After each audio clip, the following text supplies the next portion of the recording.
Alrighty, everyone, welcome back. So I meant to make this yesterday, but I didn't have time to. Something came up. So it's a little bit weird posting this when they're playing today. I would rather do it yesterday, so that way, this video is relevant for at least a day.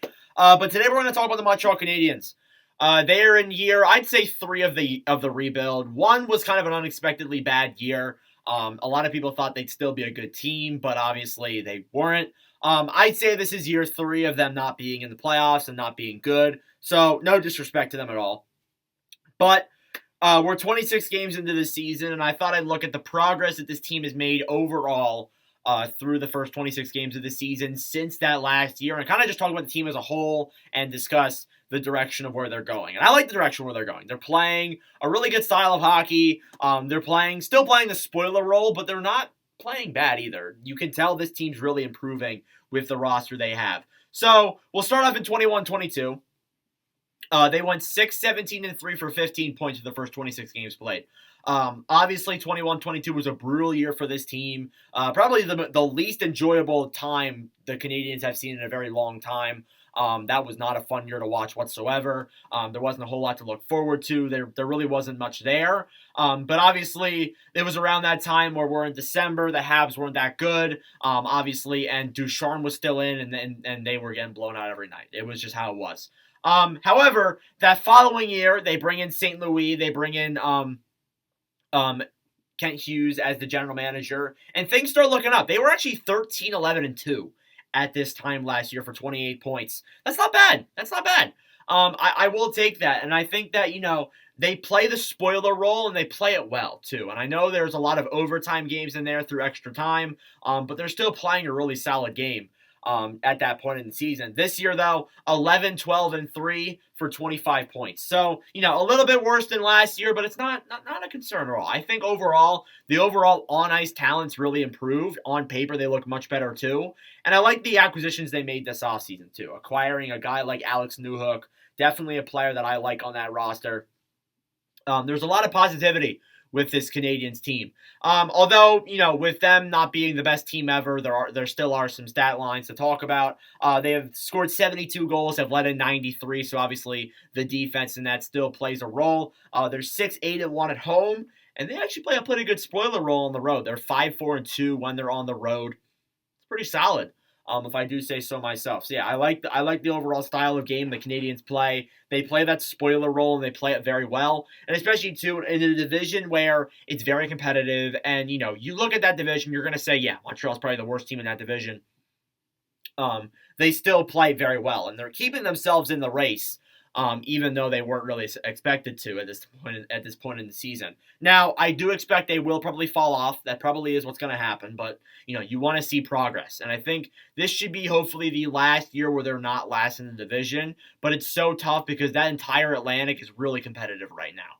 The entire division, no doubt. And that's what we knew coming into the season anyways. So let's look at your overall on-ice product and look at the guys who are scoring the goals and making the saves. You got Nick Suzuki leading the way there for Montreal, as he usually is for the past few years. 26 games played, 7 goals, 14 assists for 21 points. Obviously good on both sides of the ice. I don't know if he's a Selke winner just yet. I think the Canadiens may need to get a little bit better as a whole team for him to start getting votes. But still, overall, a really solid center, playing a really good role out there. Cole Caulfield, the scoring weirdly hasn't been there that much. I know he's got 7 goals, 13 assists for 20 points in 26 games played. Not bad numbers. Definitely their stats, though, like, he's not scoring a lot, which is fine. It's not a huge deal for me, but he's making more passes. He's looking like he's more of a pass-first type player this year, which isn't a concern. And I think that, too, with the injuries he's sustained, I think he might be a little bit worried about that.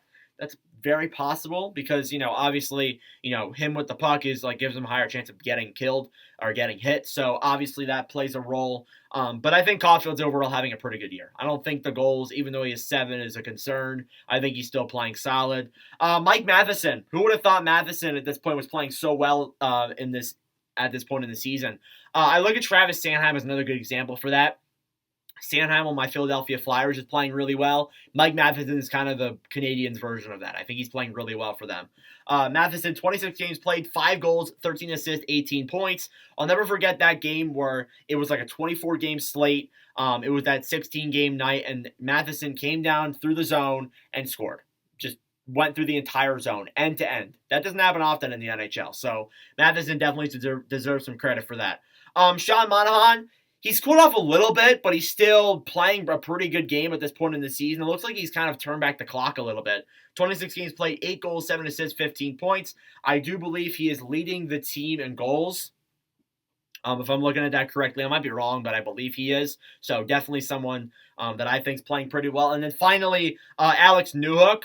Newhook obviously is hurt now, so that's unfortunate. But Newhook, when he was playing, he had 23 games played, 7 goals, 6 assists, 13 points. I like Newhook a lot. It's unfortunate to not see him in the lineup anymore and him being injured. That stinks. But I think that him acquiring them from the Avalanche is a really good acquisition. And even though he's hurt, it will help the Habs in the future for sure. He's a really good player. He has a lot of high risk. And even if he doesn't turn out well following the injury, it's not that big of a deal. Like, you didn't give up a lot for him. So it's not something that I'm overly concerned for if I'm Montreal.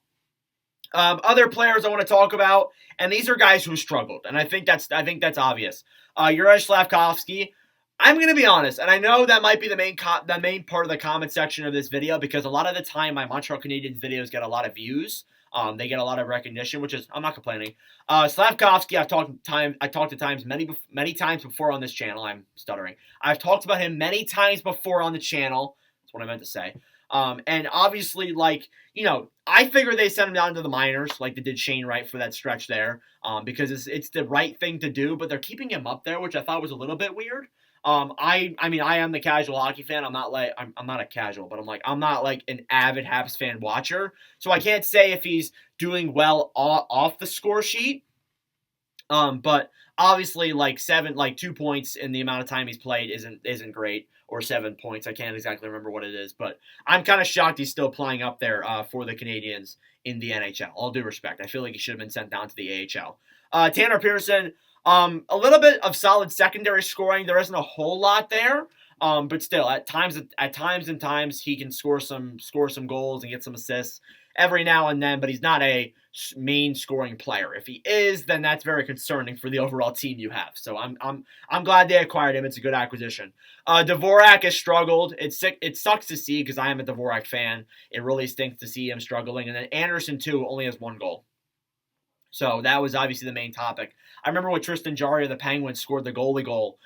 There was he has more goals than Josh Anderson.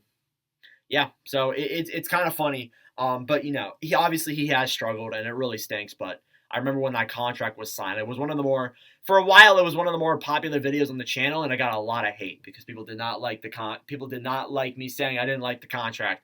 Well, look who was right. But anywho, I'm not here to talk crap about the Habs. But yeah, those are guys who have struggled. Hopefully in the second half of the year they can pick it up, but just right now it hasn't been great.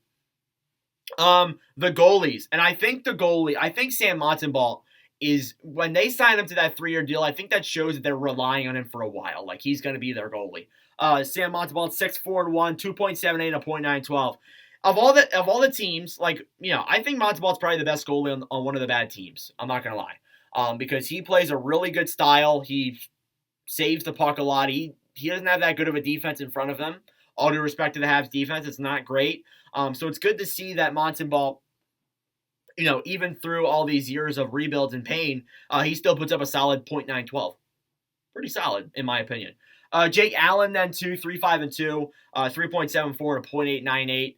That isn't great, but obviously, he's not who he used to be, unfortunately, and I hope he turns it around eventually, but he just isn't who he used to be. So, overall, I want to see progress, and I have seen progress. I like the way this team's playing. Again, they're playing a really good spoiler role, and, there's no expectations. There's really no expectations besides getting better. And hopefully, after this year, it'll be the last year of them being in the bottom of the league, because the Canadiens are a big enough fan base and a good enough team where when they're good, the NHL is pretty good. So I want to see them get better again for sure.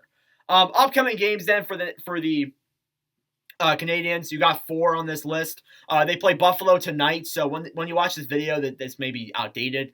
They already played the Sabres. Then they got Nashville, then they got Pittsburgh and the Islanders. So overall, pretty solid schedule, not going to lie. Those are easy teams they can for sure beat. So definitely I'm looking out for those games. But yeah, overall, you want to see progress in Montreal, and you're seeing it.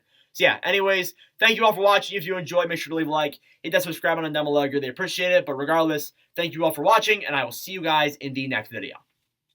Adios.